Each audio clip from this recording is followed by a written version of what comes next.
अल्लाह से मोहब्बत करने वाले भी अजीब होते हैं। आपने सुना होगा सुफियान सूरी रहमतुल्लाह अलैह का एक अजीब वाक़या है कि आप हाकिम वक्त की परवाह नहीं करते थे, खरी खरी सुनाते थे, डांट डपट करते थे। अबू जाफ़र मंसूर जो कि बादशाह वक्त था, उनको इस पर बड़ा गुस्सा था। एक मरतबा सुफियान सूरी रहमतुल्लाह अलैह हरम मक्का में बैठे हुए थे। इतने में सुफियान बिन उयैना जो कि मुहद्दिस थे तशरीफ़ लाए और कहा कि सुफियान सूरी, मुझे इत्तला मिली है कि अबू जाफ़र मंसूर वो मक्का की तरफ रवाना हो चुके हैं और उन्होंने कहा है कि मैं मक्का में दाखिल होकर सुफियान सूरी को गिरफ़्तार कराऊंगा और गिरफ़्तार करवा कर उसको कत्ल करवा दूंगा।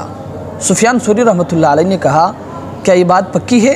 तो सुफियान बिन उयैना ने कहा, जी बिल्कुल पक्की बात है, मुझे एक पक्के बंदे ने कहा है। तो अल्लाह से मोहब्बत करने वालों का अपना भी एक अलग रंग होता है। सुफियान सूरी रहमतुल्लाह अलैह उठे और सीधा मुल्तज़म के ऊपर पहुँचे। मुल्तज़म से लिपट कर अल्लाह से दुआ की कि ए अल्लाह, आज अगर मंसूर मक्का में दाखिल हुआ तो मेरी और आपकी दोस्ती का कोई फ़ायदा नहीं।